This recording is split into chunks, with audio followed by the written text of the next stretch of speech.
ভারতের সবচেয়ে দুর্বল জায়গা এখন বাংলাদেশের সবচেয়ে বড় কৌশল। শিলিগুড়ির গায়ে গায়ে দাঁড়িয়ে যাচ্ছে এশিয়ার দ্বিতীয় বৃহত্তম বিমান ঘাঁটি বাংলাদেশের লালমনিরহাট এয়ারবেস। শুধু ঘাঁটি নয়, এটি হচ্ছে একটি ভয়ঙ্কর সামরিক বার্তা, একটি কৌশলগত হুমকি এবং ভবিষ্যতের যুদ্ধ ভারসাম্য পাল্টে দেওয়ার কেন্দ্র। ভারতের চিকেন নেক নামে পরিচিত শিলিগুড়ি করিডোর এখন এই ঘাঁটির ছায়ায় ঢেকে যাচ্ছে। দিল্লির ভেতরে বসেই ভারত বুঝে গেছে বাংলাদেশ যা করছে সেটা কোনো প্রতিরক্ষামূলক প্রস্তুতি নয়, এটা আক্রমণ মোকাবেলার সক্ষমতা গড়ে তোলা, একদম শত্রুর গলার কাছে। চিকেন নেক করিডোর মানে ভারতের সেই 22 কিলোমিটার প্রশস্ত সরু ভূখণ্ড যেটা ভারতের মূল ভূখণ্ডকে 7টি উত্তর পূর্ব রাজ্যের সঙ্গে যুক্ত করে রেখেছে।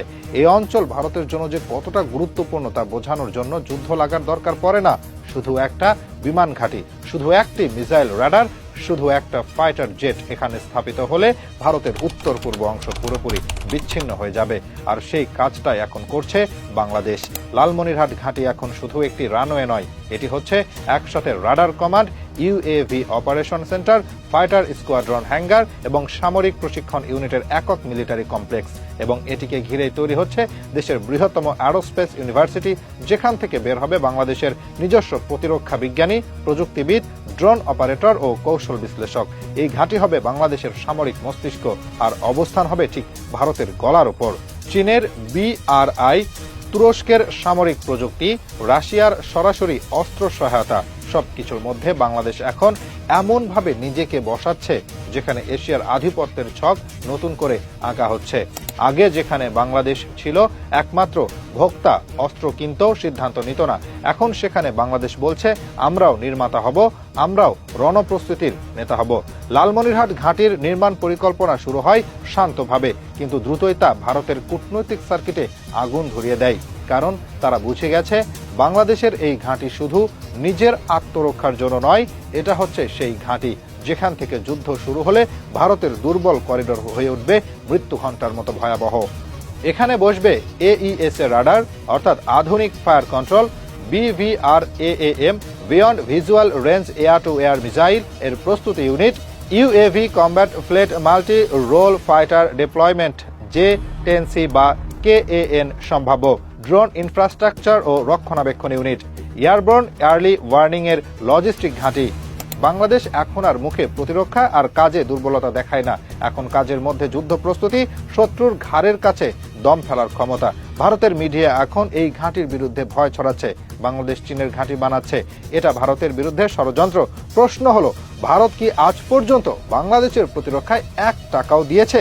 ভারত কি কোনোদিন বাংলাদেশের জন্য কোনো রাডার সিস্টেম বা বিমান দিয়েছে?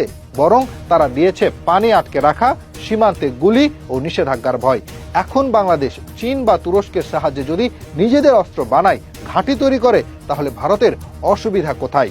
এই ঘাঁটির মাধ্যমে বাংলাদেশ যে প্রভাব তৈরি করবে সেটা শুধু ভারতের বিরুদ্ধে নয়, আঞ্চলিক কৌশলগত ভারসাম্যেও বিশাল ধাক্কা দেবে।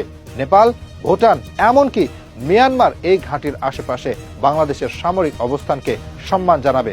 আর চীন, তারা তো ইতিমধ্যেই বাংলাদেশকে এক কৌশলগত স্তম্ভ বলেই চিহ্নিত করেছে।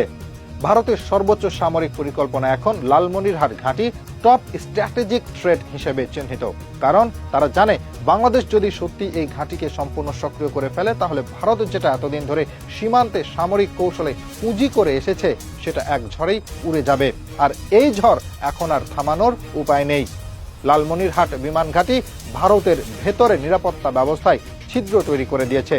যতক্ষণ এই ঘাঁটি ছিল একটি ভবিষ্যৎ পরিকল্পনা, ভারত তখনও আড়াল করে আশঙ্কা লুকাতে পারত, কিন্তু এখন যখন এই ঘাঁটির ভূমি সমতল হচ্ছে, রানওয়ে বিস্তৃত হচ্ছে এবং আন্তর্জাতিক সামরিক শক্তিগুলো সরাসরি বিনিয়োগের আগ্রহ দেখাচ্ছে, তখন দিল্লি বুঝে গেছে তাদের চিকেন নেক আর কোনো নিরাপদ প্যাসেজ নয়, এখন সেটা পরিণত হয়েছে এক ভয়ঙ্কর ফাঁদে।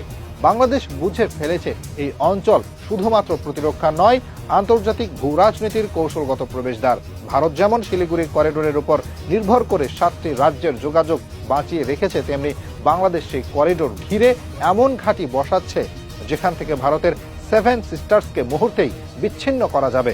যুদ্ধ লাগার দরকার নেই, শুধু নজরদারির মধ্যে রাখলেই ভারত জানবে তারা আর একচ্ছত্র আধিপত্যে নেই।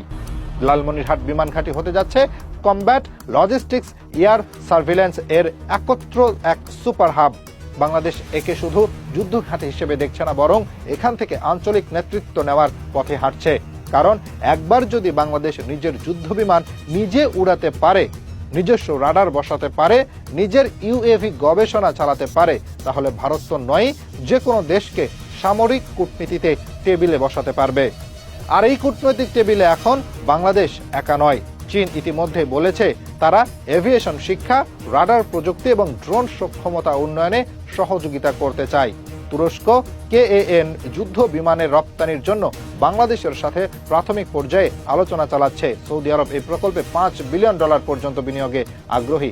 এমনকি রাশিয়ার পক্ষ থেকেও Su-35 ফ্ল্যাঙ্কার রপ্তানির সম্ভাব্যতা নিয়ে আলোচনা হয়েছে। এই 4টি রাষ্ট্রের কেউই ভারতমুখী নয়। এরা সবাই জানে বাংলাদেশ এখন দক্ষিণ এশিয়ার মধ্যম শক্তি হয়ে উঠছে এবং এই অবস্থান আসছে অস্ত্রশস্ত্র দিয়ে নয়, দূরদৃষ্টি পরিকল্পনা আর সাহস দিয়ে। ভারতের জন্য সবচেয়ে বড় ধাক্কা হলো তারা এখন আর বাংলাদেশকে নিয়ে কোনো হিসাব করতে পারছে না। আগে তারা জানতো ঢাকা কিছু করবে না, চুপ থাকবে, ভারতের দিকেই তাকিয়ে থাকবে। এখন বাংলাদেশ তার ঘাঁটি বসায় শিলিগুড়ির কাছে, যুদ্ধ বিমান কিনে রাশিয়া, তুরস্ক, চীন থেকে।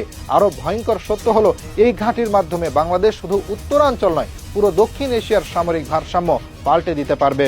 দক্ষিণ চীন সাগরের পরিস্থিতি, মালাক্কা স্ট্রেইটের সামরিক উত্তেজনা, ভারতের উত্তর পূর্ব সীমান্তের ভঙ্গুর অবস্থা, সবকিছুর মাঝে বাংলাদেশ এখন হয়ে উঠছে সেই একমাত্র শক্তি যে কিনা কারো পক্ষ না নিয়ে নিজের অবস্থান তৈরি করছে।